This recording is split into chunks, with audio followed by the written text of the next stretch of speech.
In the last video, we explored what happens when you refuse Australia's digital ID in 2025. But what if the consequences go deeper than just losing access to services? What if this shift toward digital identity isn't just about convenience, but about control? Many viewers raised concerns that this system resembles something far more ominous. Not just a tech upgrade, but a transformation in how society operates, and how individuals are identified, tracked, and ultimately governed. Let's look beyond the surface. Digital ID isn't just a login tool. It's a gateway. Once you're inside the system, every interaction, whether with Centrelink, Medicare, your bank, or even your child's school, becomes part of a unified digital footprint. That footprint is persistent, traceable, and increasingly required. You're no longer just a citizen, you're a data point.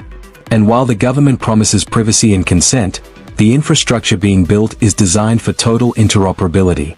That means your identity, your movements, your transactions, and your affiliations can be linked, analyzed, and potentially used to determine access, eligibility, or risk. Now, imagine a future where opting out isn't just inconvenient, it's suspicious. Where refusing to participate in the digital identity system marks you as non-compliant. Where your choice to stay analog is interpreted as resistance.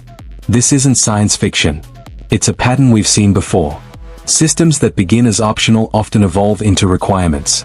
And requirements, once normalized, become invisible. You don't question them, you just comply. But here's the deeper concern.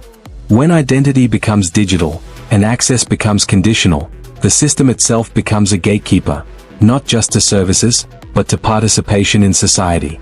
You may not be forced to join, but you may be quietly excluded if you don't.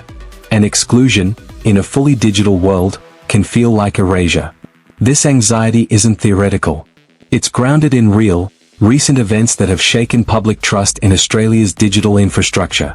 In 2025, the nation faced a wave of major data breaches that exposed the fragility of centralized systems. From healthcare giants like Medisecure to airlines like Qantas and even universities and schools, millions of Australians saw their most sensitive information, medical records, financial details, passport numbers, even children's school enrollment data, leaked onto the dark web. These weren't isolated incidents. They revealed a systemic vulnerability. The more we consolidate identity and personal data into interconnected platforms, the more attractive and catastrophic a single breach becomes. If such breaches can happen across sectors, despite years of investment in cybersecurity, how safe is a national identity system that could become the ultimate single point of failure? A digital ID system, by design, would hold or link to nearly every facet of your life.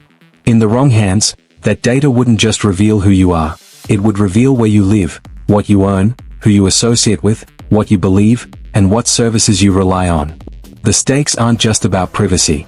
They're about safety, autonomy, and the very ability to function without fear of exposure or exploitation. And it's not just about security, it's about precedent. Australians have already lived through a moment when compliance was enforced under the guise of public safety. During the height of the pandemic, vaccine mandates swept across the country, particularly targeting frontline workers like police officers, paramedics, and teachers. Many were told, get vaccinated or lose your job, your license, your ability to travel, even your access to public spaces. Resistance was met not with dialogue, but with exclusion. Then, in 2024, the Queensland Supreme Court delivered a landmark ruling. Some of those mandates were unlawful, violating fundamental human rights. The court affirmed what many had argued all along, that emergency powers should not override bodily autonomy or due process. Yet the damage was done. Careers were derailed. Families were divided. Trust in institutions eroded. And now, as we stand on the brink of a national digital ID rollout, that history looms large. If Australians were pressured into medical compliance using emergency legislation, what might happen when access to Centrelink payments, Medicare rebates, driver's license renewals, or even school enrollments becomes contingent on a digital identity? Will voluntary participation slowly morph into de facto compulsion? Will those who hesitate be labeled as risks, outliers, or threats to system integrity? The parallels are unsettling. A centralized identity system, once embedded, creates immense leverage. It doesn't need to be overtly coercive to be controlling. All it needs is to make life so difficult for those outside the system that compliance becomes the only rational choice. And in a society where digital access equals social participation, opting out could mean opting out of community itself. So what can you do if you're uncomfortable with this direction? First, understand your rights. The Digital ID Act does include provisions for consent, data minimization, and independent oversight. These aren't just fine print, they're tools. Use them. Ask questions. Demand to know what data is being collected, how long it's stored, who can access it, and under what circumstances it might be shared. Request transparency reports. File freedom of information requests. Knowledge is your first line of defense. Second, explore alternatives, while they still exist. Some government services still offer physical verification pathways, though they're becoming rarer and harder to access. If you're applying for a benefit, ask for a paper form. If your bank insists on digital ID for account verification, request a manual in-branch process. It may take longer. It may require persistence. But every time someone chooses the analog option, it sends a signal. That choice matters. That a pluralistic system, one that respects different levels of digital comfort, is not only possible but necessary. Third, stay informed. Laws change. Policies shift.